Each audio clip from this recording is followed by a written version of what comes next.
The autumn evening of October 15th, 1987, started like any other for 24-year-old Sarah Mitchell. She had just finished her shift at First National Bank, where she had worked as a teller for nearly 3 years. Colleagues described her as reliable, punctual, and someone who always had a warm smile for customers, even after the longest days. At exactly 5:47 in the evening, security cameras captured Sarah leaving through the bank's main entrance. She wore her favorite navy blue coat and carried the same leather handbag she had owned since college. Her routine was predictable. She would walk the 6 blocks home to her small apartment on Maple Street, usually stopping at the corner market to pick up groceries for dinner. Mrs. Eleanor Rodriguez, who ran the flower shop across from the bank, watched Sarah through her window as she always did. She waved at me like she did every evening, Mrs. Rodriguez would later tell investigators. Nothing seemed different. She looked perfectly normal, maybe a little tired from work, but that was usual for a Friday. 2 blocks from the bank, near the old courthouse, construction worker Mike Thompson noticed Sarah walking past his crew as they packed up their equipment.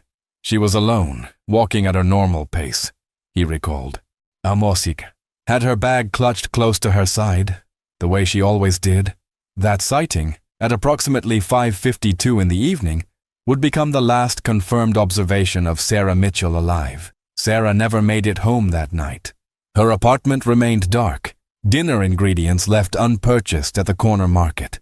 When she failed to show up for her Saturday morning shift at the bank, something she had never done without calling, her supervisor, James Patterson, knew immediately that something was terribly wrong. The initial police investigation moved quickly. Within hours, rumors began spreading through the small town like wildfire. Some whispered about a possible kidnapping. After all, bank employees were known to handle large amounts of cash. Others suspected robbery, pointing to her regular walking route through less populated streets. But perhaps the most troubling theory was that Sarah had simply chosen to disappear, leaving behind her life, her job, and everyone who cared about her. As the investigation deepened, each theory seemed both plausible and impossible, leaving everyone to wonder what really happened to Sarah Mitchell on that quiet October evening. The answer would remain hidden for 36 long years, waiting beneath the dark waters of Miller Lake for a fisherman's hook to finally bring the truth to light. By dawn on October 16th, the quiet town had transformed into a hub of desperate activity. Police Chief Robert Manning assembled every available officer, while volunteers from the community gathered at the town hall, ready to comb through every inch of the surrounding area. The search would become one of the most extensive missing person investigations the county had ever seen. Teams of searchers spread across the landscape like determined ants. They walked shoulder to shoulder through the dense woodlands that bordered the town, calling Sarah's name until their voices grew hoarse. Every abandoned building was thoroughly examined, every drainage ditch carefully inspected. Divers plunged into the murky depths of Miller Lake and the winding Clearwater River, searching for any sign of the missing woman. The search effort expanded beyond anything the small community had ever witnessed. National Guard units arrived with specialized equipment, including thermal imaging cameras and ground-penetrating radar. Search and rescue teams from neighboring counties volunteered their expertise, bringing trained bloodhounds and experienced trackers who could follow trails invisible to untrained eyes. Detective Linda Hayes, who led the investigation, later described those early days as both heartbreaking and frustrating. "We had hundreds of people searching," she recalled. Dog teams, helicopter flyovers, even volunteers on horseback covering the rural areas. But it was like Sarah had simply vanished into thin air.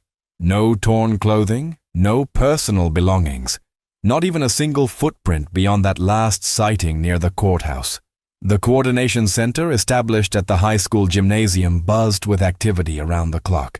Maps covered every wall, marked with colored pins indicating areas already searched, areas currently being investigated, and areas still requiring attention. Radio chatter filled the air as search teams reported their findings, or more often, their lack of findings. Local businesses closed their doors to allow employees to join the search effort.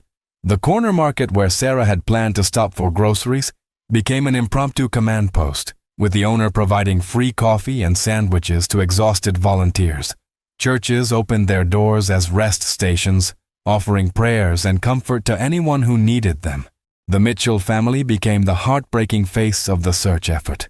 Sarah's mother, Margaret Mitchell, appeared on local television with tears streaming down her face, pleading for anyone with information to come forward. "Sarah is our everything," she whispered into the microphone, her voice breaking. "She would never just leave without telling us. Someone knows something. Please, if you're out there, please help us bring our daughter home." Her father, William Mitchell, spoke with quiet desperation to newspaper reporters. Sarah had plans. She was saving money for graduate school, talking about maybe getting married someday. She wouldn't throw all that away. "Something terrible has happened to our little girl." Sarah's younger brother, David, just 16 at the time, walked with the search teams every day after school. His friends joined him, turning the tragedy into a community-wide effort that crossed generational and social boundaries. Even elderly residents who could not participate physically offered their homes as coordination points and meal stations. The local newspaper, the Daily Herald, ran the story on its front page for weeks. The headline that would burn itself into the community's collective memory read simply, "Bank employee disappears without trace." Below it, Sarah's smiling graduation photo stared back at readers, a haunting reminder of a life interrupted. Television news crews arrived from the state capitol, broadcasting updates that reached viewers hundreds of miles away. The story of the missing bank teller captured regional attention, generating tips and sightings from as far away as neighboring states, though none proved credible upon investigation. As days turned into weeks, the initial surge of community energy began to fade. But the questions remained. Where was Sarah Mitchell? And why had she seemingly disappeared from the face of the earth without leaving behind a single clue? As the official investigation stalled, the small town became a breeding ground for whispered theories and wild speculation. In coffee shops, grocery store aisles, and church gatherings, residents pieced together fragments of information, creating elaborate explanations for Sarah's mysterious disappearance. Each theory seemed more dramatic than the last, and soon the line between fact and fiction became dangerously blurred. The most persistent rumor centered around financial irregularities at the bank. Anonymous tips flooded the police department, suggesting that Sarah had been involved in embezzling money from customer accounts. She handled cash all day. One caller claimed, "Maybe she took more than she should have and had to run before anyone noticed." This theory gained momentum when investigators discovered that Sarah had recently opened a new savings account, though it contained only $300, hardly enough to fund a new life in hiding. Bank employees found themselves under intense scrutiny as investigators examined every transaction Sarah had processed in the weeks leading up to her disappearance. Her supervisor, James Patterson, endured hours of questioning about Sarah's behavior, her access to funds, and any unusual activities he might have observed. The investigators made it clear they suspected everyone, Patterson later recalled.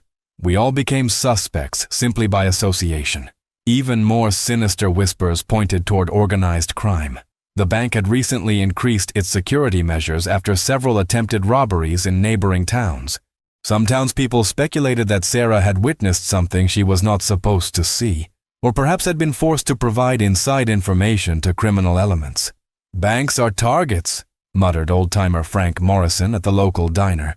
"Maybe she got mixed up with the wrong people without even knowing it."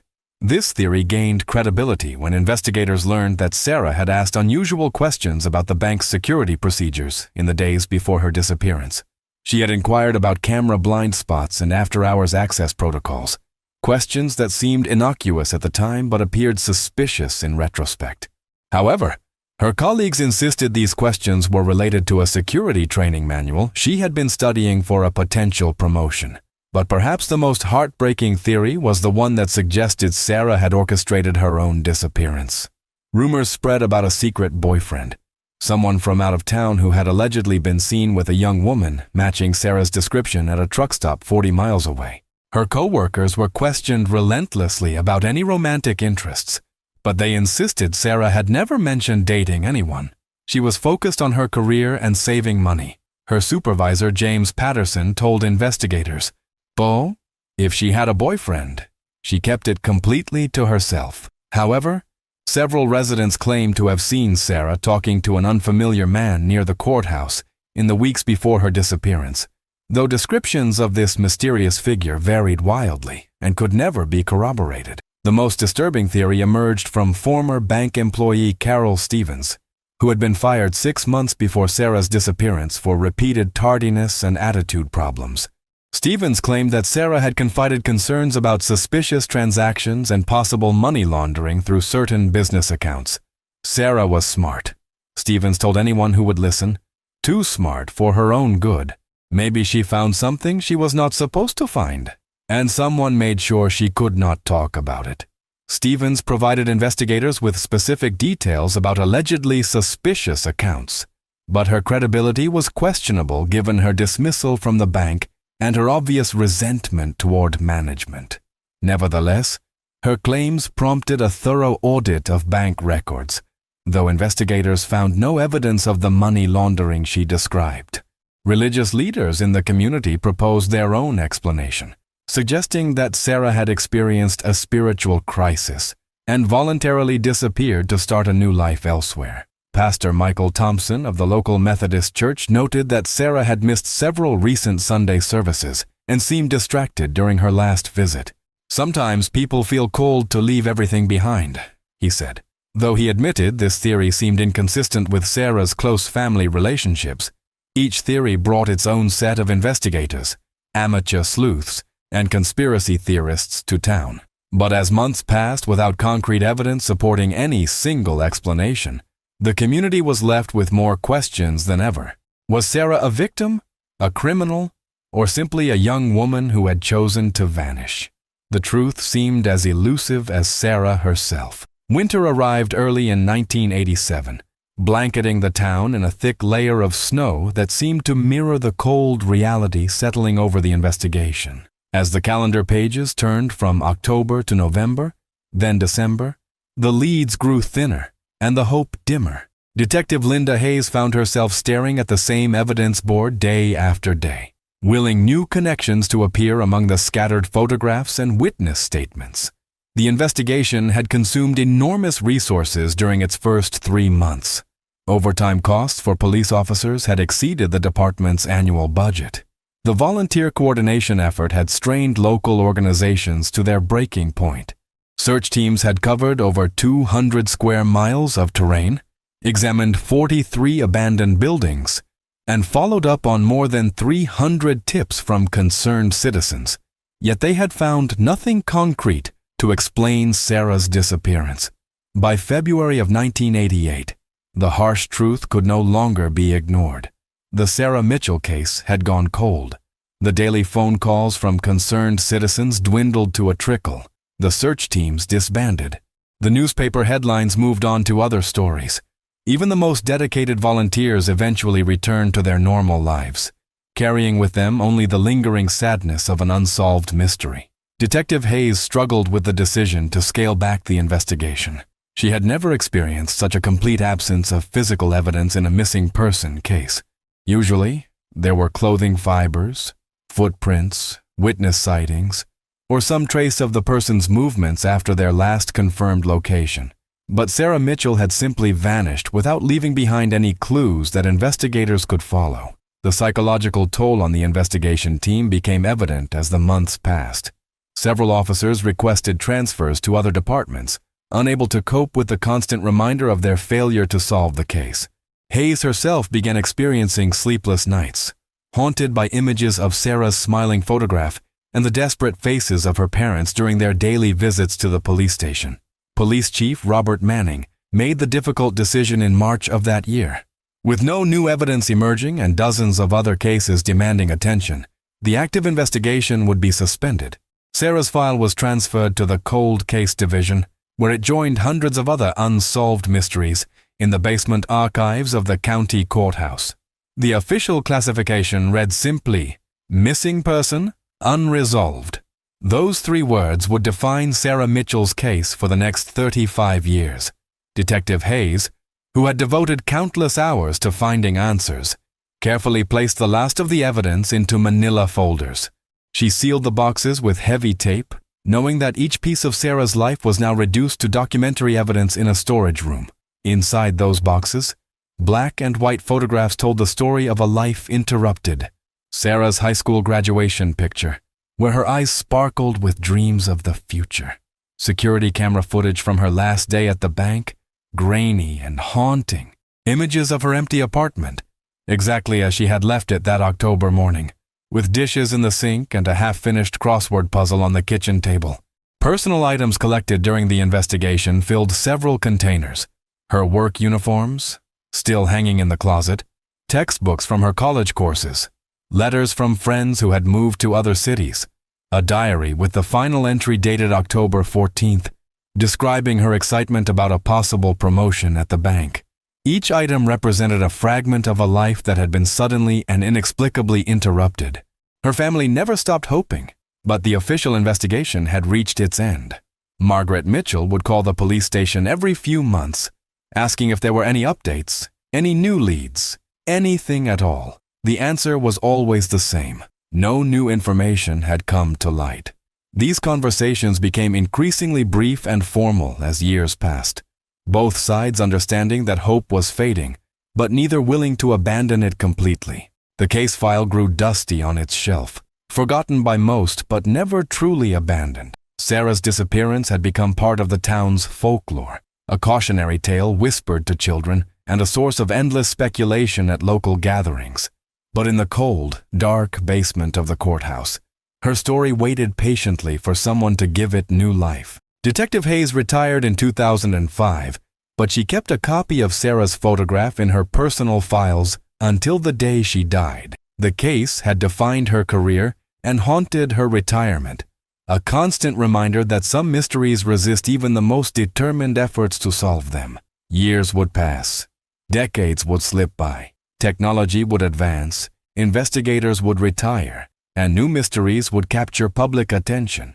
Yet somewhere in those carefully archived boxes, the truth about Sarah Mitchell remained hidden, waiting for the right moment to finally surface. While the world moved on, the Mitchell household remained frozen in time. Margaret Mitchell would later describe those first years after Sarah's disappearance as living in a house haunted by an empty chair. Every evening, she would unconsciously set 4 places at the dinner table before remembering that only 3 people would be eating. The silence at meals became deafening, broken only by the occasional scraping of forks against plates and the distant ticking of the grandfather clock in the hallway. "We tried to keep some normalcy," William Mitchell recalled years later, his voice still heavy with grief.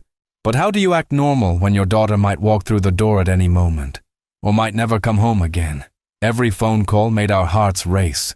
Every knock at the door brought hope and terror in equal measure. The simple routines of daily life became emotional minefields. Margaret would find herself buying Sarah's favorite breakfast cereal out of habit, only to realize the painful mistake when she arrived home. William would save newspaper articles he thought Sarah might find interesting, creating a growing pile of clippings that served as a painful reminder of conversations they would never have. Sarah's bedroom remained exactly as she had left it on that October morning. Her bed was made with the same floral comforter she had used since high school. Textbooks for the evening classes she had been taking at the community college remained stacked on her desk, bookmarks still inserted at the pages she had been studying. Her clothes hung undisturbed in the closet, creating an eerie museum of a life suddenly interrupted. Sarah's 25th birthday arrived 6 months after her disappearance. Margaret had always made elaborate celebrations for her children's birthdays, complete with homemade cake and carefully wrapped presents. But on April 20th, 1988, the Mitchell home remained dark and quiet. No candles were lit, no songs were sung. The birthday that should have been filled with laughter became another day of silent mourning. Margaret had purchased Sarah's birthday gifts weeks before her disappearance: a professional blazer for work, a gold necklace she had admired in a jewelry store window, and a set of books about financial planning that reflected Sarah's career ambitions. These gifts remained wrapped in their original paper, hidden in Margaret's closet like painful secrets she could neither discard nor bear to see. Christmas proved even more devastating. Sarah's stocking hung empty on the mantelpiece, a red wool reminder of celebrations that would never come.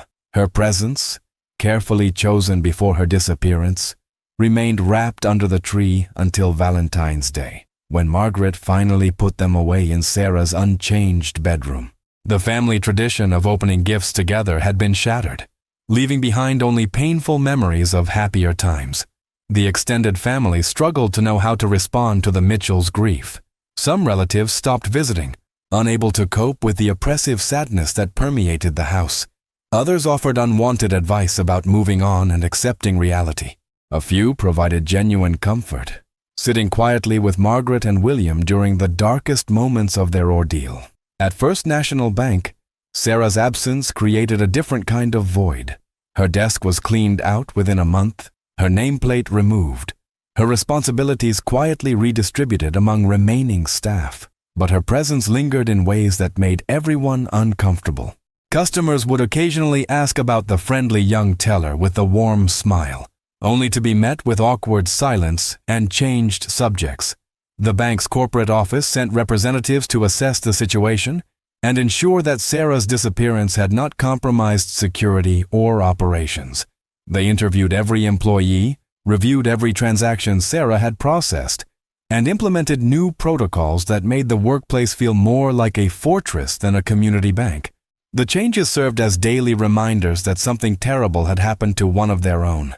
James Patterson, her supervisor, instituted an unspoken rule. Sarah's name was not to be mentioned during work hours. It was too painful, he later admitted. Every time someone brought her up, productivity would stop. People would get emotional, start speculating again about what happened. It was easier to pretend she had never worked there at all.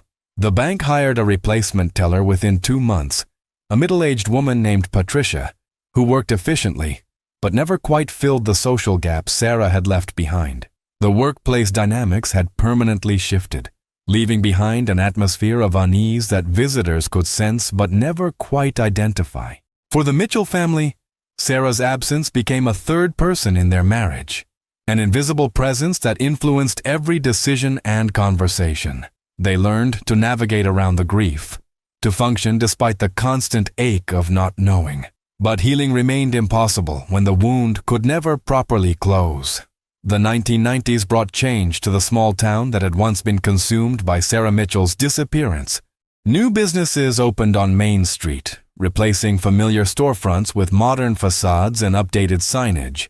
The old courthouse, where construction workers had last seen Sarah walking, was renovated with sleek glass windows and digital security systems. Even First National Bank underwent major renovations, transforming from a traditional brick building into a contemporary financial center with automated teller machines and computer terminals. The physical transformation of the town seemed to erase the visible reminders of Sarah's story. The corner where construction worker Mike Thompson had seen her for the last time was now occupied by a modern bus stop with digital arrival displays. The flower shop, where Mrs. Eleanor Rodriguez had watched Sarah wave goodbye, was replaced by a trendy coffee shop that attracted a younger demographic who had never heard Sarah's name.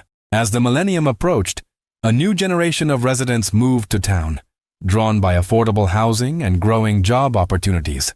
These newcomers had never heard of Sarah Mitchell. To them, she was not a missing daughter, sister, or friend. She was simply a name that occasionally appeared in old newspaper archives or police records, if they bothered to look at all. The demographic shift became particularly evident at First National Bank, which had been acquired by a regional banking corporation. The new management brought modern efficiency, but eliminated the personal relationships that had characterized the institution during Sarah's time. Automated systems replaced human interaction for most routine transactions, and few employees remained who could remember the missing teller from the 1980s. The 2000s brought digital technology that would have revolutionized the original investigation. But by then, most people had forgotten there was ever a case to solve. Security cameras with crystal clear resolution replaced the grainy, black and white footage from 1987. Cell phone towers dotted the landscape, creating a network that could track anyone's movements with frightening accuracy. GPS technology made it nearly impossible for someone to disappear without leaving digital traces. But these advances came 30 years too late for Sarah. Social media platforms emerged that could have spread Sarah's story to millions of people within hours, connecting investigators with witnesses who might never have come forward through traditional channels. Online databases could cross-reference missing person cases across state and national boundaries, identifying patterns that individual jurisdictions might miss. DNA analysis became sophisticated enough to identify individuals from microscopic samples. But Sarah's case predated all these technological advantages. Detective Linda Hayes retired in 2005, taking with her decades of institutional knowledge and the personal frustration of never solving her most haunting case. Her replacement, Detective Michael Torres, inherited boxes of cold cases but had no emotional connection to the missing bank teller from the late 80s. To him, Sarah's file was just another unsolved mystery among hundreds, worthy of attention only when time and resources permitted. The police department itself underwent modernization during this period. Computer databases replaced handwritten reports. Digital photography eliminated the need for darkroom processing. Crime scene analysis became increasingly scientific, relying on forensic specialists rather than intuitive detective work. These improvements made the original Sarah Mitchell investigation appear primitive by comparison, though they could not change the fundamental challenge of solving a case with no physical evidence. In the basement archives of the courthouse, Sarah's case file remained exactly where Detective Hayes had left it. The manila folders had turned yellow around the edges, and a thin layer of dust had settled over the evidence boxes. The photographs that once seemed so urgent and compelling now looked dated and quaint, like artifacts from a different era. Her high school graduation picture, once copied and distributed throughout the community, now sat forgotten among dozens of similar missing person reports. Periodically, true crime enthusiasts would discover Sarah's story and attempt their own amateur investigations. Internet forums dedicated to cold cases would feature lengthy discussions about possible theories and overlooked clues. Documentary filmmakers would contact the police department, requesting access to files and interviews with surviving investigators. But these efforts invariably reached the same conclusion. Without new. On a crisp morning in September 2023, retired machinist Bobby Hendricks loaded his fishing gear into his weathered pickup truck, just as he had done every Thursday for the past 15 years. At 72 years old, Bobby preferred the solitude of the remote sections of Miller Lake, far from the crowded boat launches and weekend warriors who filled the popular fishing spots with noise and commotion. Bobby had developed his Thursday fishing routine after retiring from the textile mill where he had worked for 42 years. The weekly trips to Miller Lake provided structure to his retirement and offered peaceful hours away from the suburban development that had transformed his once rural neighborhood. His wife Helen had passed away 3 years earlier, making these solitary fishing expeditions even more precious as moments of quiet reflection. He drove nearly 20 miles from town, following winding dirt roads that most people had forgotten existed. His destination was a secluded cove on the lake's eastern shore, accessible only by a narrow path that wound through dense pine trees and overgrown brush. The water here was deep and still, fed by underground springs that kept it cold even during the hottest summer months. The remote location required careful navigation, especially for someone Bobby's age. He had memorized every turn and landmark over the years: the fallen oak tree that marked the first curve, the abandoned barn visible through the trees at the halfway point, and the distinctive rock formation that indicated he was approaching the hidden trail to his favorite fishing spot. Bobby had been fishing this particular spot for over a decade, and he knew every submerged log, every rocky outcrop, every subtle change in the lake bottom that might hold fish.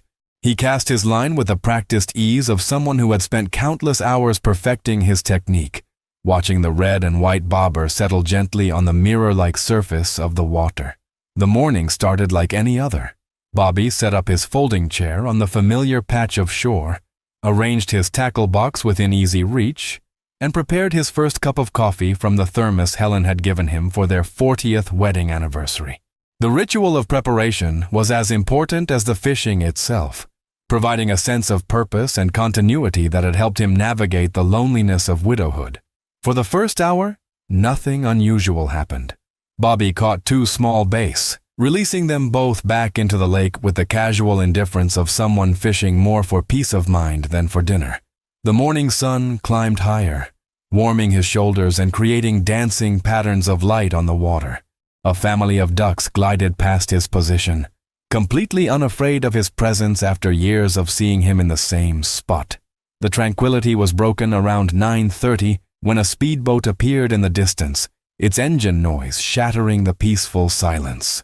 Bobby watched with mild irritation as the boat circled the lake, creating waves that would disturb his fishing for the next hour. These occasional intrusions reminded him why he chose such remote locations for his weekly ritual. Then, around 10:30 in the morning, something changed. His line went taut with a weight that felt different from any fish he had ever hooked. The drag on his reel screamed as whatever was on the other end refused to move like a living creature. Instead of the familiar fight of a fish trying to escape, Bobby felt the dead weight of an inanimate object. "Oh, what the hell?" he muttered to himself, pumping his rod and slowly reeling in his line. The weight was substantial but manageable, like pulling up a waterlogged tree branch or a discarded tire. But as the object emerged from the murky depths, Bobby realized he had snagged something far more intriguing than the usual lake debris. Breaking the surface came a rectangular metal case, roughly the size of a small briefcase. It was covered in a thick layer of rust and lake sediment, with what appeared to be remnants of a rubber seal around its edges.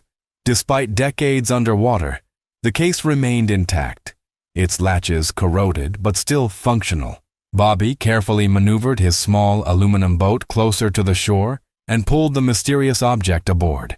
Water streamed from its surface as he examined it more closely. Whatever it was, someone had taken great care to make it waterproof, and judging by the heavy corrosion, it had been resting on the lake bottom for a very long time. The case was heavier than expected, suggesting it contained something substantial. Bobby could hear objects shifting inside when he tilted it, but the corroded latches prevented him from opening it immediately. He spent several minutes trying to force the mechanisms, but decades of submersion had sealed them too tightly for his arthritic fingers to manipulate. He had no idea that he held in his hands the key to a mystery that had haunted his community for 36 years. Bobby Hendricks stared at the corroded case for nearly 20 minutes, turning it over in his weathered hands and debating what to do next. His first instinct was simple curiosity. What could be valuable enough for someone to seal so carefully in a waterproof container? But something about the weight of the object and the deliberate nature of its construction made him hesitate. This was not random trash dumped in the lake. By noon, Bobby had made his decision. He loaded the mysterious case into his truck and drove directly to the county sheriff's office, where he found himself explaining his unusual morning to Deputy Sarah Chen, a young officer who had never heard of the Sarah Mitchell case. "Oh, you did the right thing bringing this in," Deputy Chen assured him as she carefully photographed the case from every angle. Could be evidence from an old crime. Could be someone's lost valuables. Either way, we need to open it properly. Detective Michael Torres was called in to supervise the opening. Having inherited dozens of cold cases from his predecessor, Torres approached the situation with professional skepticism. Most mysterious objects pulled from lakes contain nothing more exciting than old fishing gear or discarded personal items. But as he examined the case more closely, something about its construction suggested this was different. The opening took place in the evidence room, with Torres wearing latex gloves and using specialized tools to carefully pry open the corroded latches. The rubber seal had held remarkably well after decades underwater, and when the case finally opened with a soft hiss, the contents inside were completely dry. What they found took everyone's breath away. Carefully wrapped in multiple layers of heavy plastic were documents that looked as fresh as if they had been sealed yesterday. Bank deposit slips dated October 15th, 1987. A work schedule with the name Sarah Mitchell highlighted in yellow marker. Training manuals from First National Bank with handwritten notes in the margins. But it was the small rectangular object at the bottom of the case that made Torres realize they had stumbled onto something extraordinary. A plastic identification badge, slightly yellowed but perfectly preserved, displayed a photograph of a young woman with dark hair and kind eyes. The name printed below read, Sarah Mitchell, teller, First National Bank. Also in the case were personal photographs, Sarah with her family at Christmas, Sarah at her college graduation, Sarah with co-workers at what appeared to be an office party. There were handwritten notes, some in Sarah's neat cursive, others in different handwriting that investigators would later need to analyze. A small notebook contained what appeared to be account numbers and dates, with cryptic annotations in the margins. At the very bottom, wrapped separately, were several $20 bills from 1987, their serial numbers carefully recorded on a slip of paper tucked beneath them. Detective Torres sat back in his chair, realizing that what had started as a routine call about found property had just become the most significant break in a 36-year-old cold case. The Sarah Mitchell file would need to be pulled from storage immediately. Within hours of the case being opened, news of the discovery spread through the police department like wildfire. Detective Torres immediately contacted his superior, Captain Rebecca Walsh, who recognized the significance of the find and ordered the Sarah Mitchell cold case file to be retrieved from the courthouse basement archives. By late afternoon, what had been a dusty, forgotten investigation was once again an active case. Captain Walsh had been a rookie patrol officer when Sarah first disappeared, and she remembered the community-wide search effort that had consumed the department for months. The case had been a defining moment in her career, teaching her hard lessons about the limitations of police work and the lasting impact of unsolved mysteries on both families and investigators. The media attention came swift and intense. Local news stations picked up the story first, but by evening, national outlets were running headlines about the mysterious case that had emerged from a lake after nearly 4 decades. Sealed case holds clues to decades-old disappearance ran across cable news networks, accompanied by Sarah's old photographs and footage of the corroded briefcase being carried into the police station. Social media amplified the story exponentially, with true crime enthusiasts sharing theories and speculation across multiple platforms. The hashtag Sarah Mitchell 1987 began trending on Twitter within 12 hours of the first news report. Amateur investigators analyzed every detail of the released photographs, creating elaborate theories about what had happened 36 years earlier.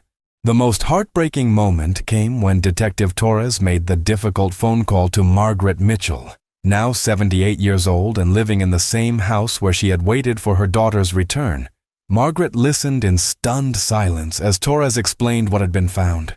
Her husband, William, now 81, and using a walking cane, sat beside her on the couch they had shared for 52 years of marriage. "Are you certain it's hers?" she whispered, her voice trembling after 36 years of unanswered questions.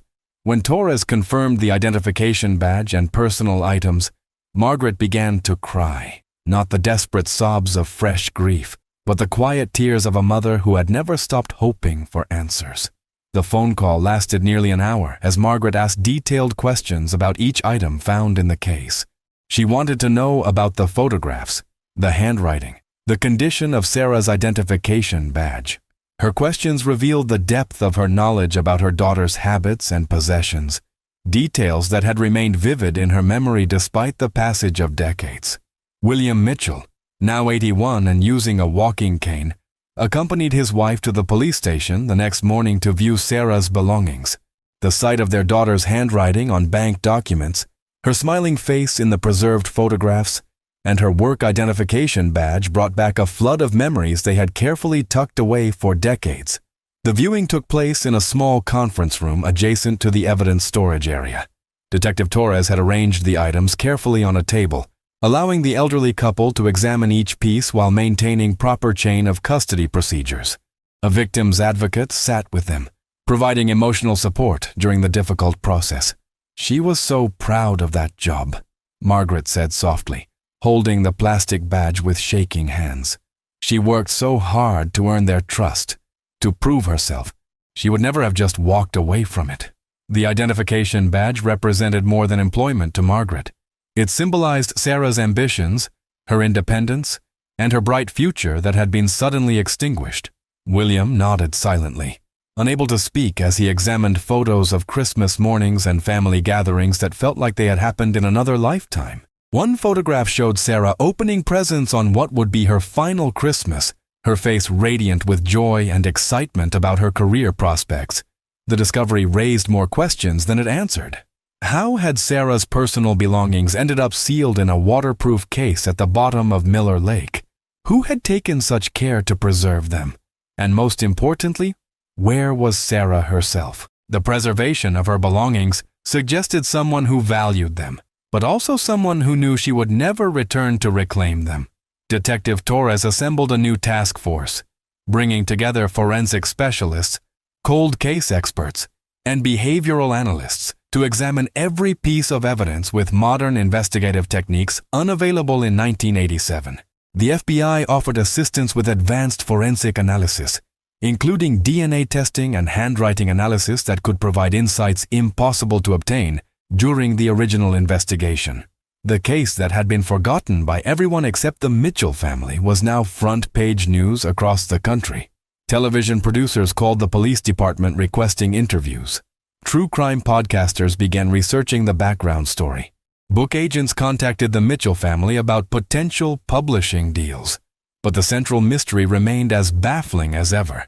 If Sarah's belongings were carefully preserved in the lake, what had happened to Sarah herself? The waterproof case suggested premeditation and planning. But whether it represented evidence of a crime or an attempt to hide the truth would require investigation that could take months or even years to uncover. The FBI crime laboratory in Quantico received the sealed case and its contents on a Tuesday morning in October 2023. Special Agent Maria Santos, a forensic specialist with 2 decades of experience in cold case analysis, approached the evidence with the latest technology that Detective Hayes could never have imagined in 1987. Agent Santos had processed hundreds of cold cases during her career, using advances in forensic science to solve mysteries that had baffled investigators for decades. DNA analysis, advanced fingerprinting techniques, and digital document enhancement had revolutionized cold case investigations, breathing new life into files that had been gathering dust for years. Advanced fingerprint analysis revealed multiple sets of prints on the case's exterior, most degraded beyond recognition after decades underwater. However, the interior surfaces told a different story. Sarah's fingerprints were clearly visible on several documents, but more importantly, a partial palm print on the inside of the case lid did not match Sarah's known prints. Someone else had handled these items after Sarah had touched them. The unidentified palm print became a crucial piece of evidence. Modern fingerprint databases contained millions of records from criminal investigations, military service, and employment background checks. Agent Santos submitted the print to multiple databases, hoping to find a match that could identify whoever had sealed Sarah's belongings in the waterproof case. The preserved documents underwent spectroscopic analysis to determine the exact composition of ink and paper. This technology could reveal information about when documents were created, what type of writing instruments were used, and whether any alterations had been made after the original writing. The notebook containing account numbers and cryptic annotations became the focus of intense scrutiny. Forensic accountants from the FBI's white-collar crime division were brought in to analyze the financial information contained in Sarah's notes. They compared the account numbers to old bank records, cross-referencing transactions, and looking for patterns that might explain why Sarah had been documenting this particular information. The analysis revealed troubling patterns. Several accounts listed in Sarah's notes had been involved in suspicious transactions during the months leading up to her disappearance. Large cash deposits, followed by immediate withdrawals, suggested possible money laundering or embezzlement schemes. The amounts involved were substantial enough to constitute serious federal crimes. Most significantly, handwriting analysis revealed that while most notes in the book were written in Sarah's distinctive cursive, at least 3 entries were written in a different hand entirely. Computer enhancement of the faded ink revealed names and amounts that had been deliberately obscured, suggesting someone had tried to erase evidence after the fact. The foreign handwriting samples were compared against writing samples from bank employees who had worked with Sarah. This process required obtaining personnel files and employment records from 36 years earlier.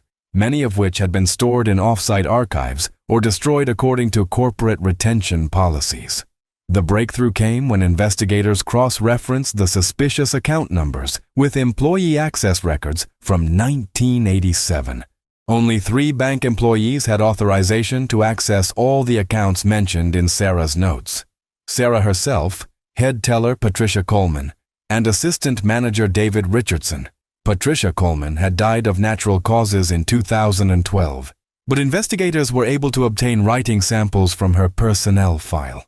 Her handwriting did not match the foreign entries in Sarah's notebook, eliminating her as a suspect in any cover-up activities. Richardson's name triggered alarm bells when investigators discovered he had resigned from the bank just 2 weeks after Sarah's disappearance. Citing personal reasons, he had left town immediately afterward, forwarding his final paycheck to an address in Arizona. Most suspicious of all, bank auditors had discovered a shortfall of nearly $40,000 in the accounts he supervised, a discrepancy that had been quietly covered up by bank management to avoid publicity. The bank's corporate headquarters initially resisted providing information about the 1987 audit, citing privacy concerns and the passage of time. However, a federal subpoena compelled them to release documents showing that Richardson had been under internal investigation for suspicious transactions at the time of his resignation. Detective Torres contacted Arizona authorities and learned that David Richardson had died in a car accident in 1994, taking any secrets he might have possessed to his grave. However, his former landlord still had boxes of personal items from his apartment, including a desk calendar from 1987 with Sarah's initials written on October 15th, followed by a question mark. The calendar entry suggested that Richardson had been expecting some kind of confrontation or meeting with Sarah on the day she disappeared. The question mark implied uncertainty about the outcome, perhaps indicating that he was unsure how Sarah would react to whatever he planned to tell her. Additional investigation into Richardson's background revealed financial problems that predated his employment at the bank. He had accumulated significant gambling debts and faced pressure from creditors who were demanding immediate payment. The embezzled funds appeared to be his solution to these financial pressures. The forensic evidence was building a compelling narrative.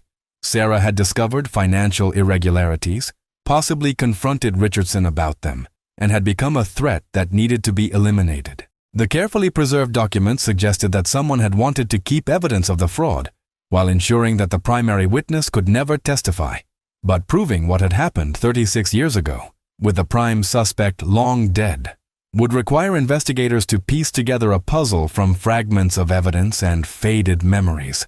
The renewed investigation had revealed the motive, but the full truth about Sarah Mitchell's fate remained frustratingly elusive. However, his former landlord still had boxes of personal items from his apartment, including a desk calendar from 1987 with Sarah's initials written on October 15th, followed by a question mark. The forensic evidence was building a compelling narrative. Sarah had discovered financial irregularities, possibly confronted Richardson about them, and had become a threat that needed to be eliminated. The carefully preserved documents suggested that someone had wanted to keep evidence of the fraud while ensuring that the primary witness could never testify. But proving what had happened 36 years ago, with the prime suspect long dead, would require investigators to piece together a puzzle from fragments of evidence and faded memories. The renewed investigation had revealed the motive, but the full truth about Sarah Mitchell's fate remained frustratingly elusive. As forensic evidence mounted and new details emerged, the investigative team found themselves confronting 3 distinct theories about what had happened to Sarah Mitchell on that October evening in 1987. Each theory was supported by compelling evidence, yet none could be definitively proven with the available facts. The first and most disturbing theory suggested that Sarah had been deliberately murdered to silence her knowledge of David Richardson's financial crimes. FBI behavioral analyst Dr. Jennifer Walsh presented this scenario to the task force. Sarah had discovered the embezzlement scheme, possibly confronted Richardson, and become an immediate threat to his freedom. In this theory, Richardson had lured Sarah away from her normal walking route, killed her, and then carefully preserved her work-related belongings in the waterproof case to eliminate evidence of his fraud while making her disappearance appear mysterious rather than business-related. The preservation of documents suggests someone who understood the value of destroying evidence, Dr. Walsh explained. But the care taken to waterproof them indicates guilt and possibly an intention to retrieve them later if needed. Richardson may have planned to return for the case after the investigation cooled down. The second theory, proposed by Detective Torres, suggested that Sarah had attempted to flee town with evidence of the bank fraud, possibly planning to turn it over to authorities or use it as leverage. In this scenario, Richardson had discovered her plan and intercepted her before she could escape. The sealed case represented Sarah's insurance policy, evidence she had gathered to protect herself or expose Richardson's crimes. Her death, whether intentional or accidental during a confrontation, had left the evidence hidden in Miller Lake. The notebook suggests she was systematically documenting suspicious transactions, Torres argued. Maybe she planned to take this information to federal banking regulators or law enforcement. Richardson couldn't let her leave town with evidence that would destroy him. The third theory, favored by forensic accountant Rebecca Kim, focused entirely on the case itself as evidence destruction rather than preservation. In this interpretation, Richardson had gathered all documents related to his embezzlement and Sarah's investigation, intending to destroy them permanently by sinking them in the lake. Sarah's murder was secondary to covering up the financial crimes. She was killed because she had discovered the fraud, but the case was meant to eliminate evidence, not preserve it. $40,000 was serious money in 1987, Kim noted. But Richardson faced federal charges and decades in prison if caught. The case might have been his attempt to make all evidence disappear forever. He never anticipated that modern forensics could recover information from items submerged for decades. Each theory raised troubling questions about Richardson's actions after Sarah's disappearance and his hasty departure from town. But with the prime suspect dead for nearly 30 years, proving any of these theories would require finding additional evidence or witnesses who had remained silent for over 3 decades. The case remains unresolved, but the sealed case pulled from the river gave the missing teller her voice back, decades later. In the sterile environment of the FBI laboratory, Sarah Mitchell's carefully preserved documents spoke volumes about a young woman who had stumbled upon something far more dangerous than she could have imagined. Detective Torres often found himself staring at Sarah's photograph during the long months of investigation that followed the discovery. The young woman with kind eyes and a hopeful smile had no way of knowing that her diligence as a bank teller would ultimately cost her everything. Her meticulous record-keeping, the very trait that made her valuable to First National Bank, had also made her a target for someone willing to commit murder to protect their crimes. Margaret Mitchell, now in her final years, found an unexpected peace in finally having some answers about her daughter's disappearance. For 36 years, I wondered if Sarah had chosen to leave us, she told reporters during a televised interview. Now I know she was trying to do the right thing. She was always honest, always wanting to help people. That case proved she died because she was good, not because she was running away. The renewed investigation brought closure to some aspects of the mystery while leaving others forever unanswered. The forensic evidence strongly suggested that David Richardson had been involved in Sarah's disappearance, but the exact circumstances of her death would likely never be known. Had she confronted him directly? Had she planned to expose his crimes? Had her death been premeditated murder or the result of a confrontation that spiraled out of control? Perhaps most importantly, the location of Sarah's remains continued to elude investigators. Extensive searches of Miller Lake, using ground-penetrating sonar and underwater recovery teams, found no trace of her body. If Richardson had killed her, he had hidden her final resting place with the same care he had used to preserve the evidence of his crimes. The case also highlighted how dramatically investigative techniques had evolved since 1987. Computer databases, DNA analysis, advanced fingerprinting, and digital forensics had revealed information that would have been impossible to discover 3 decades earlier. The same case that had frustrated Detective Hayes and her colleagues was now yielding secrets to modern science, proving that time could be both an enemy and an ally to justice. Bobby Hendricks, the fisherman whose routine morning had reopened a decades-old mystery, reflected on the strange twist of fate that had brought Sarah's story back to light. "I've been fishing that lake for 15 years, he said. "But makes you wonder what else is down there, what other stories are waiting to be told." The Sarah Mitchell case serves as a reminder that some mysteries transcend time, that truth has a way of surfacing even when all hope seems lost, and that sometimes the most important victories are not about solving crimes, but about giving voice to those who can no longer speak for themselves.